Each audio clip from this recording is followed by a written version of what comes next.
Shalom, shalom, frères et sœurs en Christ, et bienvenue à la rhapsodie de ce jeudi 14 décembre 2023. Rhapsodie écrite par le pasteur Christoya Kilomé, et la lecture vous est offerte par les vérités de l'Évangile. Le thème d'aujourd'hui est le chemin sans mort. Alléluia. Le verset est pris de Proverbe 12, verset 28, qui nous dit « Dans le chemin de la droiture est la vie, et dans son sentier, il n'y a pas de mort. » Alléluia.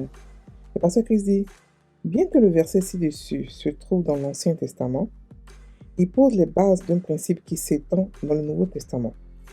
Il est dit « Dans le chemin de la droiture est la vie. » La droiture du Christ nous a donné la vie éternelle. Nous ne pouvions pas plaire à Dieu, mais Jésus l'a fait en notre faveur. Rappelez-vous qu'Adam a désobéi à Dieu et a commis une haute trahison contre Dieu. Mais Jésus-Christ, le deuxième et dernier Adam, a accompli la volonté de Dieu et grâce à son obéissance, nous avons été rendus justifiés.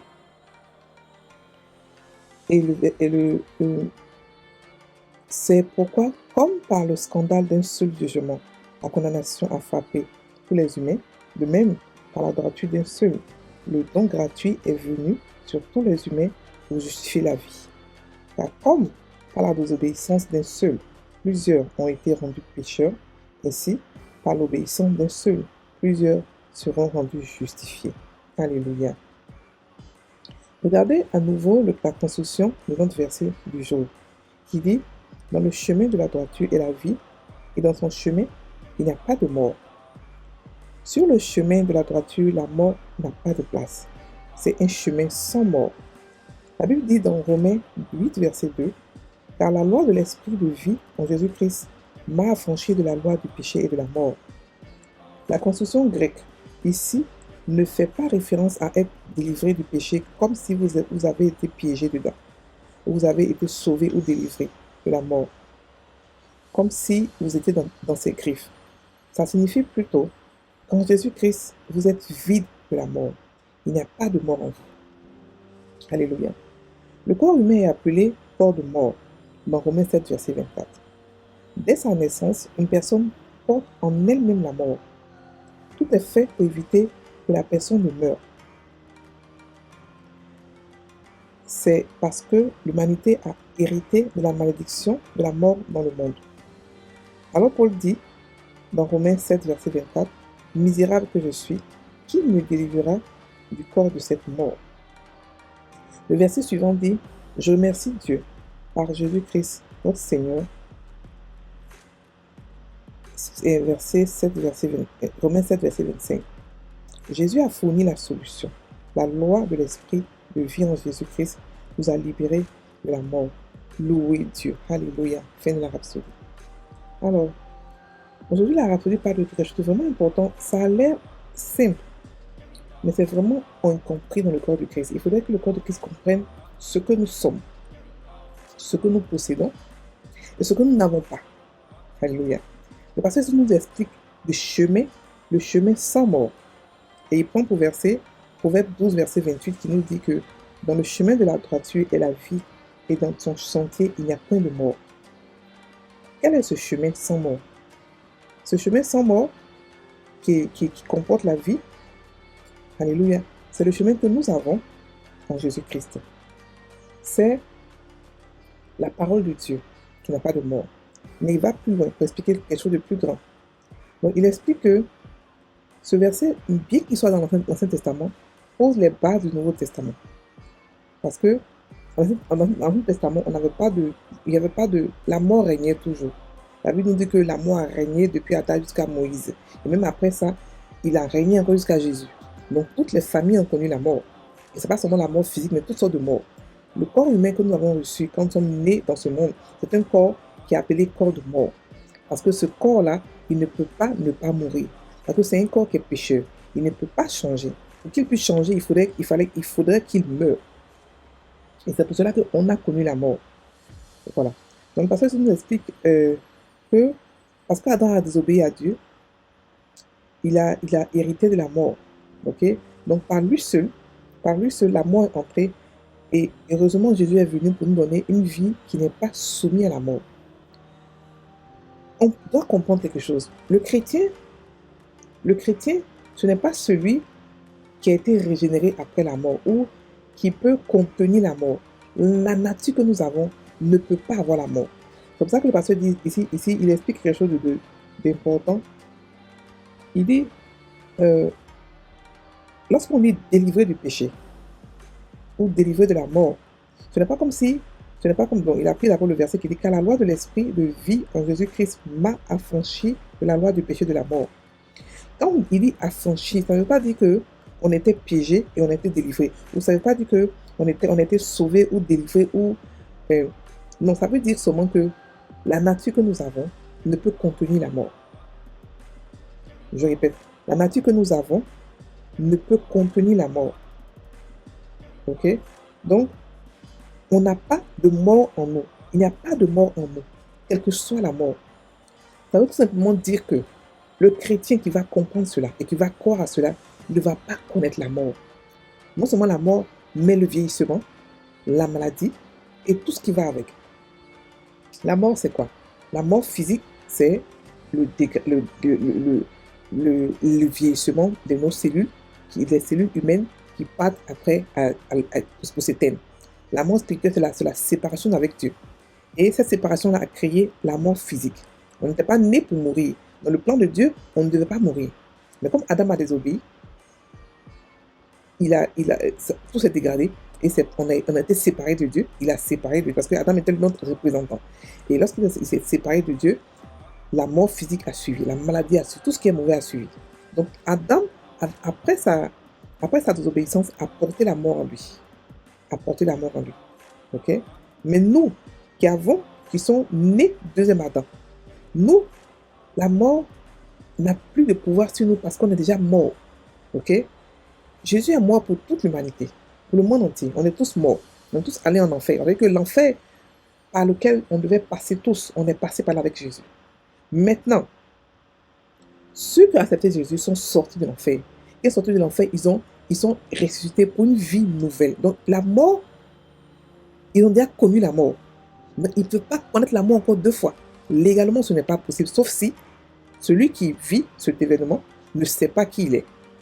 Donc quand on sort en nouveauté de vie, la vie qu'on sort, la vie ressuscitée qu'on a, ne contient aucune mort, aucun vieillissement. Ça veut dire que quand tu sors de l'enfer avec Jésus, et que tu deviens chrétien, ton corps ne peut pas vieillir. Ton corps ne peut pas être soumis à tout ce qui est mort, ou vieillissement, ou changement, par rapport aux influences terrestres. Donc ton corps est insensible aux influences terrestres.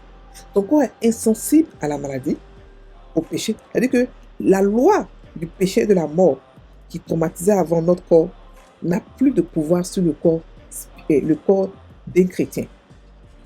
Est-ce que vous comprenez? Non seulement le corps, mais l'esprit, surtout l'esprit. C'est surtout l'esprit. C'est l'esprit maintenant qui influence le corps.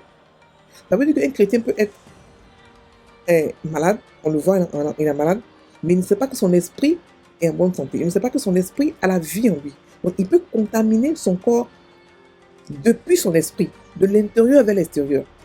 Est-ce que vous comprenez? Donc quand on comprend cela, quand on comprend que la mort n'a plus de pouvoir sur nous, ça fait toute la différence.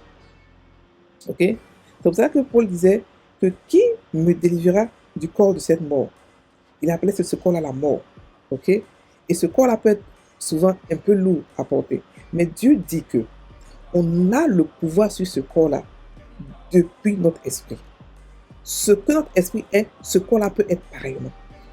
La Bible dit que tout ce que Paul ou Pierre touchait était rempli de l'onction. Ça veut dire que devenait divin. À tel point qu'on mettait des mouchoirs, guérissait les malades, les mouchoirs de Paul et tout ça, et l'ombre. Ça veut dire que nous aussi, pareillement, tout ce qui nous touche, tout ce qui se réfère à nous, ou tout ce qui nous concerne, devient divin. Parce que l'esprit qui vit en nous, qui vit dans notre corps, il contamine tout ce qui nous concerne. Et cet esprit-là, il n'est pas seul. Il vit avec le Saint-Esprit dans ce corps-là. Donc, le Saint-Esprit le contamine, et à son tour aussi nous contamine. Donc, Il n'y a pas de mort en nous. On n'est pas ceux-là qui ont été délivrés de la mort qui sont sortis de la mort. Non, on est ceux-là qui sont déjà morts. Et parce qu'on est déjà mort, il n'y a pas de mort en nous. Il ne peut pas avoir de mort en nous. Il n'y a que la vie en nous. Et pas n'importe laquelle. La vie de Dieu, la vie suprême. Pas la vie des anges. Non. La vie divine de Dieu. La vie supérieure. La vie la plus supérieure. La race la plus supérieure qui puisse exister. Cette race-là, elle n'est pas soumise à la mort. Elle n'est pas soumise au vieillissement. Elle n'est pas soumise à l'ancienneté. Elle n'est pas soumise à tout ce qui peut dégrader quelque chose. Non. Elle dit que nous, on ne part pas, on ne régresse pas. On part de gloire en gloire, en toutes choses. Quand Dieu donne des choses, il donne ça toujours en grand. On part de gloire, on ne régresse pas. Dans notre santé, dans nos finances, dans tout, il n'y a pas de mort. Ce n'est pas seulement dans la santé, mais il n'y a pas de mort dans tout ce que nous faisons. C'est impossible que nous puissions que nous puissions ne pas nous multiplier. Parce qu'on ne fait que grandir. On a été béni pour être une source de bénédiction. On a été béni pour nous multiplier à l'infini pour l'éternité. Donc il n'y a pas de régression en nous, il n'y a pas de mort en nous, en toutes choses. En toutes choses. Alléluia. Donc, ce qui est actuellement, ce qui marche sur nous, ce qui vit en nous, la loi qui fonctionne en nous actuellement, c'est la loi de la vie et de l'esprit. Qui nous a libérés de la mort. C'est-à-dire qui nous a fait mourir. Christ, qui nous a, pas Christ, qui nous a fait mourir et revenir à une nouveauté de vie, une vie qui n'est pas soumise à la mort. La Bible dit que telle liberté que nous sommes. Donc, on n'est pas soumis à la mort. On n'est pas ceux-là qui... Donc, en cette fin d'année, n'ayez pas peur. Arrêtez d'avoir peur. Vous dites, oh non, on m'a programmé par ici, j'ai entendu parler de ceci. Non, non, n'ayez pas peur. Vous avez la vie en vous. Vous avez en vous la source de vie. Et Satan peut faire tout ce qu'il veut comme programme sur vous. Ça n'aura pas d'effet parce que depuis on est né, il ne fait que faire des programmes sur nous. Est-ce que ça marche? Ça ne marche pas. Parce qu'on a la vie de Dieu en nous. Et maintenant, quand vous êtes conscient de cela, ça fait toute la différence. Ça fait qu'il n'a pas d'issue. Il ne peut pas vous atteindre parce que vous savez qui vous êtes. Ne vous laissez pas manipuler ou victimiser dans ce monde par Satan. Ne vous laissez pas malmener par lui. Non. Vous avez le pouvoir sur lui. Vous êtes plus fort que lui, plus puissant que lui, plus autoritaire que lui. Vous avez reçu le monde là, qu'il croit que c'est à lui là. Le monde là vous appartient à vous. Donc vous n'avez pas à être traumatisé en cette fin d'année par ce qu'il dit, par ce qu'il fait. Il a des plans pour vous, ça ne veut rien dire. Chacun a ses plans. Il a fait pour lui, Dieu fait pour lui. Pour vous aussi, faites pour vous. Donc ne croyez pas que parce que le diable a parlé, il s'est intéressé à vous et parce que son plan va forcément marcher. Non. Il rêve comme d'habitude.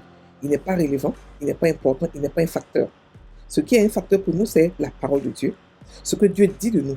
Et la Bible nous dit aujourd'hui qu'on a la vie. Ça veut dire qu'aucune mort, quel que soit celui qui nous a programmé quelque part, ne peut avoir accès à nous. Parce que la vie est en nous. On n'est pas sous la loi de la mort. Non. On n'est pas sous la loi de la mort. On est sous la loi de la vie. Ensuite, en plus, on n'est pas humain.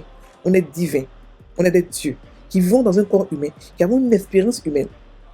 Donc, on n'est pas ceux-là qui vont trembler devant des sorciers, devant un démon et tout. Non, on a reçu le pouvoir sur tout ce monde-là. Sur Satan, tout ce qu'il est. Donc, si vous avez un peu de doute, prenez la parole de Dieu et méditez sur ces versets-là qui parlent de votre domination en Christ, qui parlent du nom de Jésus. Vous allez maintenant chasser tout ce que vous voulez. Vous allez comprendre qui vous êtes en Christ. Vous n'êtes pas n'importe qui. Non. Vous avez la valeur que vous avez, c'est la valeur du sang de Jésus. C'est votre valeur. Ok? On fait maintenant la prière. Cher Père, merci pour la droiture du Christ par lequel j'ai la vie éternelle.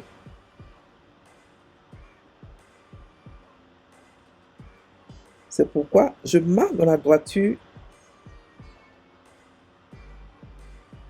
et sur mon chemin, il n'y a pas de maladie.